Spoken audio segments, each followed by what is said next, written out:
नमस्कार, मैं हूं आपका मनोज अलीगढ़ी और मेरे बीच में हैं विश्वास दीक्षित जी, जिन्होंने 7 अप्रैल को जो यूपी पीएससी का जो परिणाम आया है उसमें नायब तहसीलदार के लिए आपका सिलेक्शन हुआ है।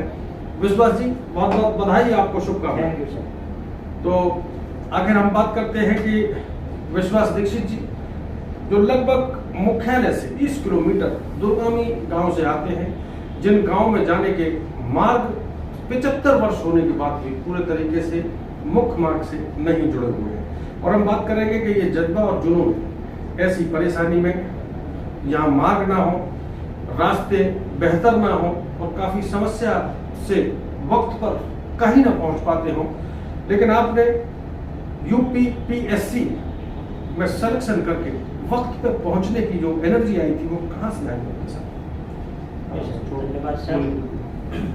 जैसा आपने बताया कि मेरे गांव तक पहुंचने के लिए रास्ता भी नहीं था। मैं शुरुआती जो वर्षों में यहाँ कोचिंग शुरू हुई थी मैं गांव से ही आता था, लेकिन जब रास्ता नहीं था तो मैंने देखा कि जब बरसात का और खेतों की जुताई वगैरह का मौसम होता था तो उस समय यातायात काफ़ी बाधित होता था, जैसे मुझे आने में भी काफ़ी तकलीफ होती थी। तो मेरा जो सहयोग किया था वो मेरे चाचा जी ने किया था। उन्होंने मेरी मेहनत और मेरी जो पढ़ाई थी उसे देखते हुए कहा कि मैं तुम्हें 4 वर्ष का समय देता हूँ, 4 वर्ष आप मेरे पास रहिए, अपना ग्रेजुएशन और पोस्ट ग्रेजुएशन कंप्लीट कीजिए और तैयारी कीजिए। तो उनके इस विश्वास को मैंने तोड़ा नहीं और 4 वर्षों के अंदर ही मैंने यूपी पीसीएस की परीक्षा में नायब तहसीलदार का पद हासिल किया।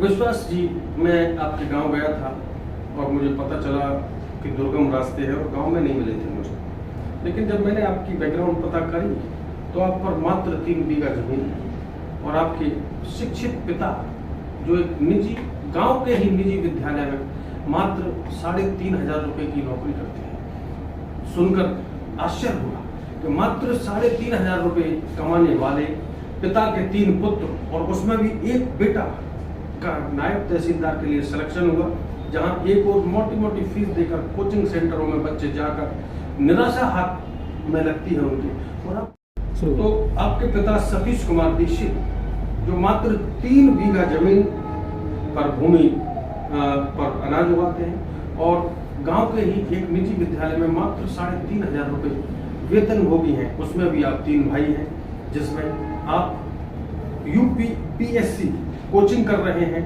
आने जाने का खर्चा, लिटरेचर लेने का खर्चा, किताब कॉपी, मोटरसाइकिल का खर्चा, किराया, बहुत से खर्चे हो रहे हैं। आखिर किस तरीके से आप इसको मैनेज करते हो? जी सर, मेरे पिताजी को मैंने 3 बीघा ज़मीन पर मेहनत करते हुए देखा था। इसके अलावा सर जो भी ज़मीन से थोड़ी उपज भी कम होती थी और जो मजदूरी में भी काफ़ी सारा खर्चा होता था, तो हम तीनों भाइयों ने अपने पिताजी के साथ साथ खेती में भी हाथ बटाया था अपनी पढ़ाई के साथ साथ। उसी समय हमारे चाचा जी थे बॉबी दीक्षित जी, उन्होंने देखा कि तुम्हारा सारा टाइम जो भी बचता है पढ़ाई के अलावा तुम खेती में व्यतीत करते हो, तो ऐसा करो कुछ समय के लिए तुम मेरे पास रहकर अलीगढ़ में तैयारी कीजिए, जिससे तुम्हारा समय भी बचेगा और गाँव से जो भी बिजली और यहाँ जो अन्य सुविधाएं होती हैं, किताब और जो भी एक माहौल होता है पढ़ाई के लिए, वो नहीं बन पाता था। तो मैं अपने चाचा जी बॉबी दीक्षित जी का काफ़ी ऋणी रहा, जिन्होंने मुझे कुछ वर्षों के लिए अपने पास रखा और मेरी तैयारी में मेरा पूरा सहयोग किया। तो आपकी जो बॉबी दीक्षित चाचा हैं वो क्या करते हैं? मेरे चाचा जी एक स्कूल में प्रधानाचार्य हैं, जिनका गाँव में ही जलाली में एक निजी स्कूल है सर। बहुत शानदार, पिता भी शिक्षक, चाचा भी शिक्षक और बेटा शिक्षकों के और ऊपर, बेहतरीन, अच्छा लगा सुनकर। सवाल एक और है कि जब चाचा जी के यहाँ आप आए तो चाचा के यहाँ आपको माहौल मिला, खाने पीने की व्यवस्थाएं मिली, अन्य खर्चों की पूर्ति हुई, फिर आप कहाँ गए, कौन से मार्ग पर पहुंचकर सेलेक्ट हुए? जी सर, जब मैं ग्रेजुएशन के दौर में था तो उसी समय पर हमारे यहाँ तहसील में एक सर थे, डॉक्टर पंकज कुमार वर्मा सर जी। उन्होंने स्कूल में दौरे किया करते थे वे, और उन्होंने देखा कि स्कूल यहाँ जो अलीगढ़ में जो बच्चे हैं वो अपने वही जो छोटे पदों की नौकरियाँ होती हैं या जो बच्चे हैं वो सिविल सर्विस की ओर रुझान नहीं था उनका। तो सर ने एक यहाँ पर सिविल सर्विस मार्गदर्शिका करके एक संस्था शुरू की थी, जो गरीब और जो पिछड़े वर्ग के लोग थे उनके लिए निःशुल्क शिक्षा की व्यवस्था कराई गई थी। तो सर ने एक यहाँ टेस्ट आयोजित किया था जिसमें मैं भी उत्तीर्ण हुआ था, और वहाँ से सर मेरे जीवन को एक नया मोड़ मिला और मुझे पहली बार सिविल सर्विस के बारे में पता लगा कि सिविल सर्विस एग्ज़ाम होता क्या है सर। तो डॉक्टर पंकज कुमार वर्मा सर हैं, वो उस टाइम पर 2017 में यहाँ SDM थे तहसील कोल में। वर्तमान में सर महाराजगंज में एडीएम है। और इसके अलावा सर ने काफ़ी जो भी शिक्षार्थी हैं। आपने बताया वो एडीएम थे और अब महाराजगंज में है, तो मैं कुछ समझ नहीं पा रहा, कुछ क्या ताना माना है? वो तो चले गए, फिर स्टडी कैसे हुई आपकी? जी सर यहाँ से चले गए थे 2018 में, लेकिन उन्होंने यहाँ एक नींव रख दी थी सिविल सर्विस मार्गदर्शिका की। तो ये एक मार्गदर्शिका पूरा एक परिवार के रूप में था, जिसका सर के जाने के बाद संचालन जो हमारे आदरणीय गुरुजी हैं राजवीर सर जी और हमारे भैया हैं रिंकू भैया जी, उन्होंने इस जो सर ने एक नींव रखी थी सिविल सर्विस मार्गदर्शिका की, उन्होंने इस कार्यक्रम को आगे बढ़ाया और उनका परिणाम यह हुआ कि अब तक यहाँ से सर 278 बच्चे विभिन्न पदों पर चयनित हो चुके हैं। वाह, 278 जी कमाल कर दिया। तो जो इस समय जो आपकी कोचिंग चलती, जिस कोचिंग के बारे में आप पूरी प्रशंसा कर रहे हैं, उस कोचिंग से आपको क्या लाभ हुआ? किस तरीके से आपकी प्लानिंग रहती थी? कैसे परीक्षा को फेस करते थे? आना जाना, बहुत सी चीज़ें जो क्या क्या सीखा? जो भी बताते हैं कि सिविल सेवक को बिल्कुल जनता के लिए समर्पित होना चाहिए, तो ये चीज़ हमें सर यहाँ से सीखने को मिली कि हमारे सर थे जो पंकज वर्मा सर थे, राजवीर सर हैं, रिंकू भैया हैं, कि समाज की सेवा होती क्या है, समाज के लिए कैसे समर्पित होना चाहिए। वो सर यहाँ जितने भी बच्चे तैयारी करते हैं उसकी सीख उन्हें इसी जो सिविल सर्विस मार्गदर्शिका है उससे ही प्राप्त होती है। अगर तैयारी का बताऊँ तो सर हम जैसे मैंने पहले ही बताया, यहाँ आने से पहले मुझे ये भी नहीं पता था कि सिविल सर्विस होती क्या है। सर ने सबसे पहले हमें कि इसका जो सिलेबस क्या होता है एग्ज़ाम का, उसके बारे में बताया। सर ने देखा कि ज़्यादातर बच्चों का जो भी बैकग्राउंड है, जो भी उनका जो बेसिक जानकारी है वो बिल्कुल शून्य है। तो सर ने बिल्कुल कक्षा 6 की क्लास से कि बच्चे केवल यहाँ जो जितने भी बच्चे तैयारी कर रहे हैं वो मेरे लिए एक प्राथमिक छात्र हैं, तो उन्हें कक्षा 6 की क्लास से NCERT पढ़ना सिखाया, जिसमें सर ने लगभग 3 महीने 6, 7 और 8वीं क्लास की NCERT को सभी बच्चों को पढ़ाया था। और उसकी टेस्ट सीरीज जैसे हम परीक्षा स्कूल में देते हैं कि आज हमारा 6वीं का एग्ज़ाम है, आज 7वीं का, बिल्कुल उसी तरह से सर ने हर संडे को उन NCERT को एग्ज़ाम दी। इसके अलावा सर ने फिर लगभग 3 महीने ही 9, 10, 11, 12 की NCERT को पढ़ाया और उनका हमें टेस्ट दिया, जिससे हमारी जो इस परीक्षा के लिए बेसिक नॉलेज थी उसको बेहतर बनाया सर ने। तो आप इस कोचिंग में आ रहे हैं, काफ़ी मोटी फीस देकर यहाँ पर एंट्री हुई होगी?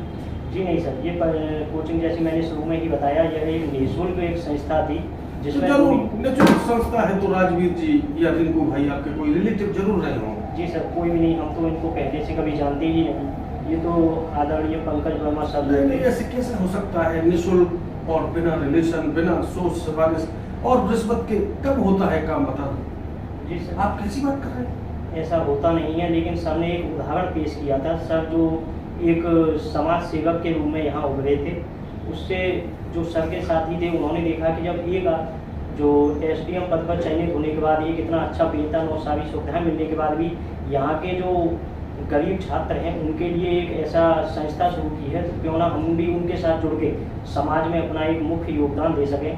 तो धीरे धीरे सर ने अपना एक टीम बना लिया। जैसे कहा जाता है कि हम इस परीक्षा की तैयारी करते हैं कि आप कोई भी काम करते हैं तो उसे कैसे करेंगे, तो बताया जाता है कि हम एक टीम वर्क के रूप में करेंगे।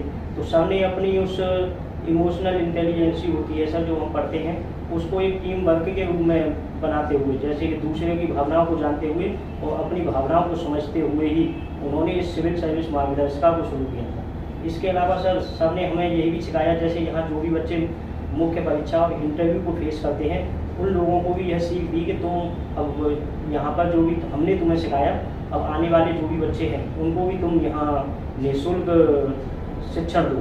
तो मैं भी इस संस्था में सर कुछ समय के लिए, जब मैं इंटरव्यू और मेंस दे के आया तो मैं भी यहाँ सर 1 साल तक पढ़ाया मैंने भी। इसके अलावा मेरे काफ़ी दोस्त हैं जो विभिन्न पदों का आसीन हुए हैं, उन्होंने भी इस अपनी संस्था में एक जो सर ने हमारे लिए कार्य किया था, हमने भी उस कार्य को आगे बढ़ाते हुए अपने जो भी अन्य भाई बहन हैं उन्हें सर शिक्षण का कार्य किया।